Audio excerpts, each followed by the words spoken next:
The meal's ready, Elizabeth. Thank you so much. Please eat a lot. We also have your cheesecake today. Thank you so much for everything. My name is Elizabeth, and I'm 30 years. I've been married to my husband for years. Tom and I get along pretty well and enjoy each other's company in our own way. I don't seem to have any problems with my mother-in-law, Anna, who can be a bottleneck in many marriages, but I have a good relationship with her. Anna currently lives alone. My husband wanted to move in with our Simon passed away, but I refused. I liked Anna, but living with her was a different story. I think it would definitely cause soon to both of us and our relationship deteriorate. So I talked to Tom and suggested that we buy a house near Anna. Tom agreed to the plan, and now it's a routine for us to visit Anna every weekend. Anna seems happy to see us, greeting us with a smile. We have a smooth married life, but one thing that bothers me, that is Tom's income. Tom and I are both full-time employees, but my salary is almost twice his salary. I work for an IT company, so my salary was high, and I recently got a promotion, which raised my salary even more. I think I'm paid quite well compared to colleagues. On the other hand, Tom works for a company whose overall performance is not so good. Therefore, his salary is quite low.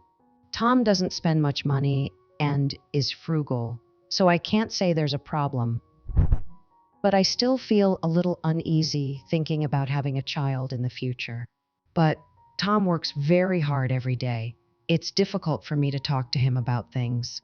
So I would like to get a promotion support the family finances as much.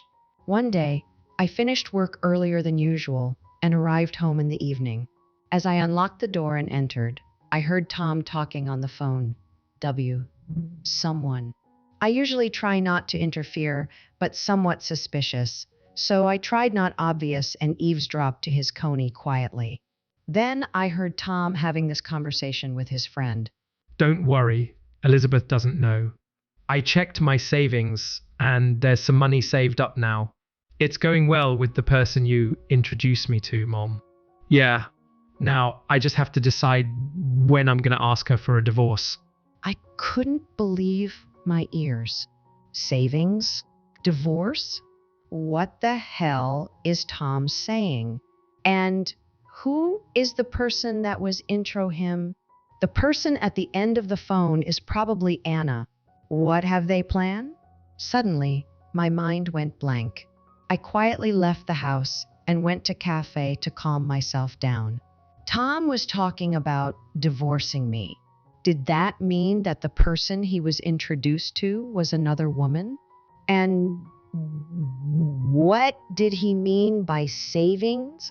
As I recall, Tom has low income. Could he be lying this whole time? My head was spinning with all these at once. I drank a cup of coffee to reset my gut, a pen and paper, and began to thoughts and this situation. Then I came up with a hypothesis that perhaps Tom and Anna are planning together to divorce me, and they have been saving money, some hidden assets, to be with Tom's new. But this was all just a guess. So I decided to first ask the detective agency to investigate and confirm whether my wife was really cheating on me or not. When I came home from the cafe, Tom greeted me innocently with a smile on his face. I've always thought Tom, although a little unreliable, was a man of integrity. I was really shocked to find out that there was a hidden side of him, which made me realize that appearances can be deceiving. A few weeks later, I received a report from the detective. There was no evidence of their secret meetings between him and his mistress. There were many photos of them going hotel together. This was enough to prove that Tom was definitely cheating on me.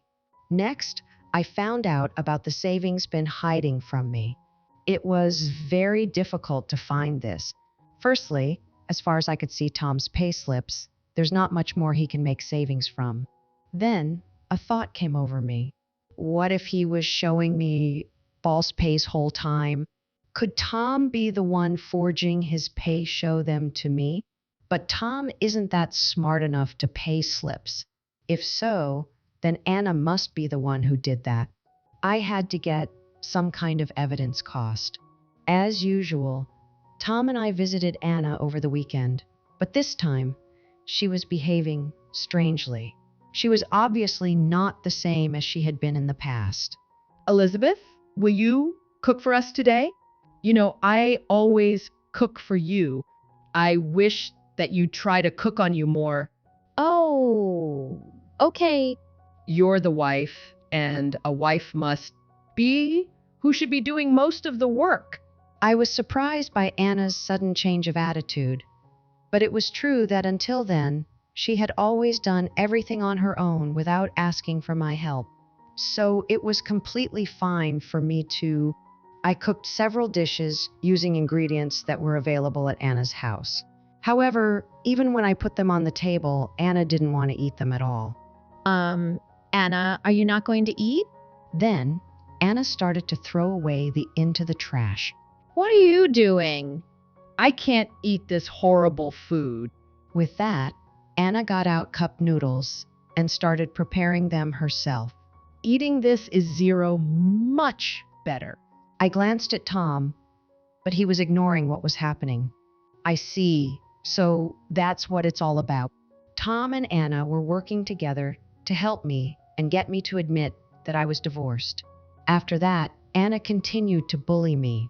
She made me do most of the house cleaning, including cleaning the bathroom, cleaning the storage room, and doing laundry while she lay on the couch. If I try to rest even a little, they'll yell at me. But knowing that this was all their get me divorced, it didn't damage me. In fact, I would almost laugh at his behavior towards me. Anna's bullying escalated further, but bullying didn't seem to work on me. As I was cleaning the living room, and suddenly drops the dishes, them into pieces.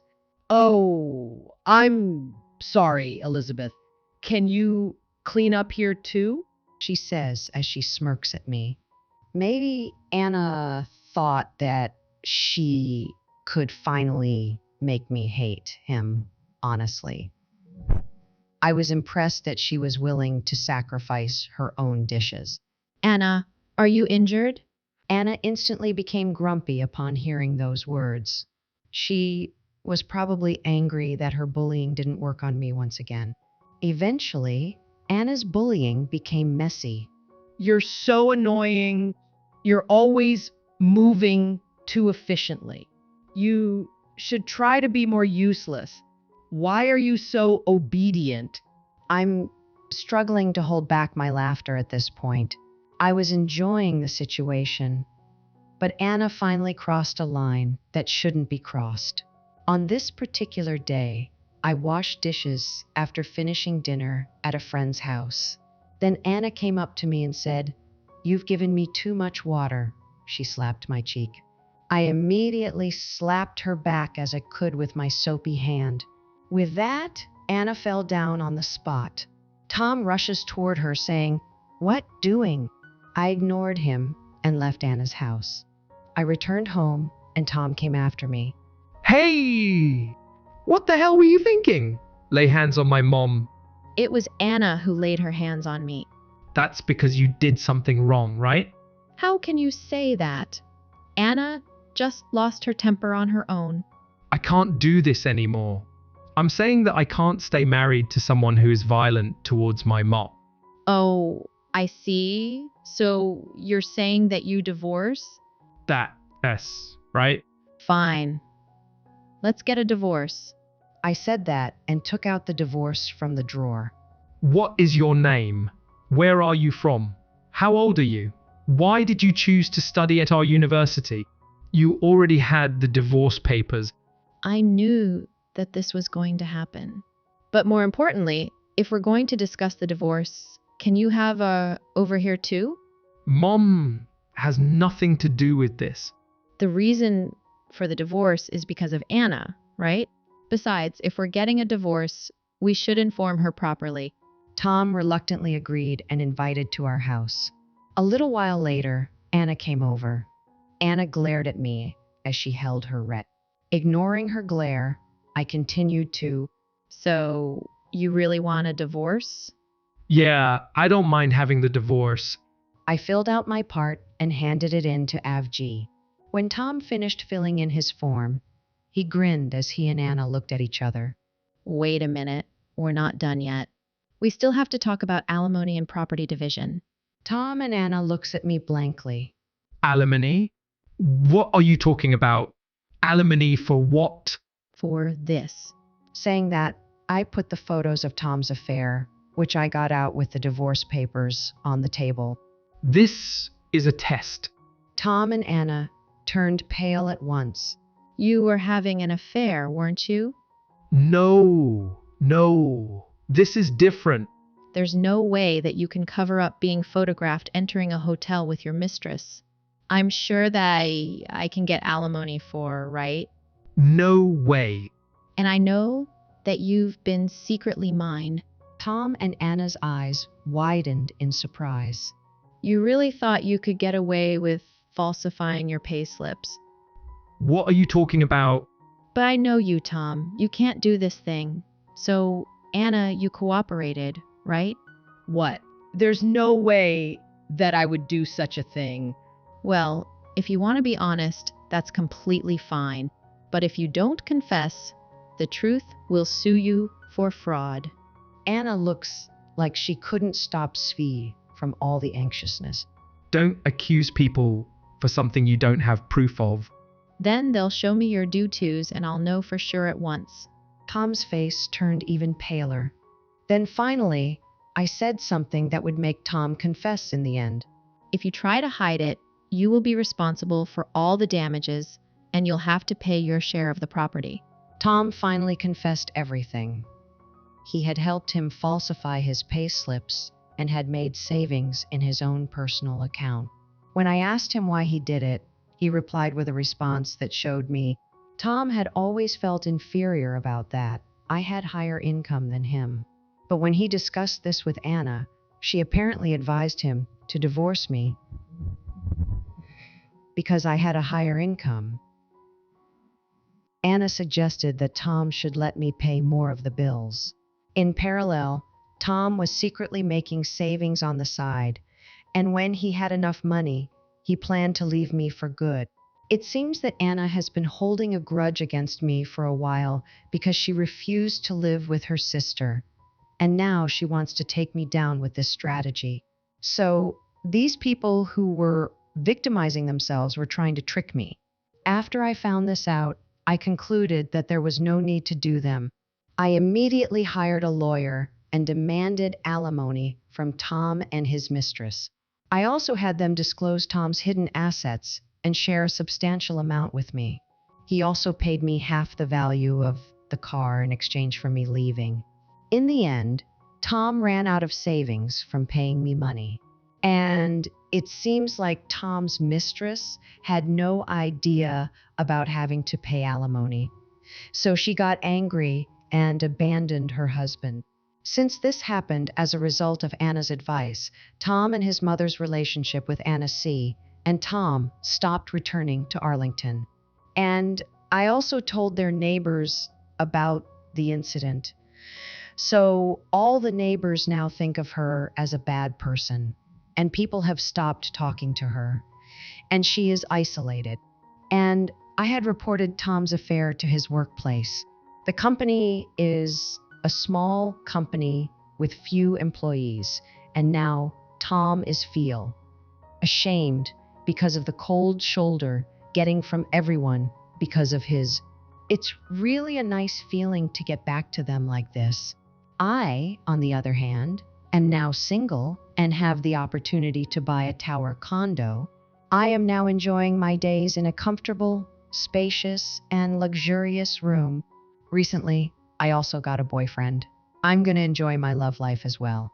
Thank you for watching until the end. Please subscribe to our channel. See you in our next video.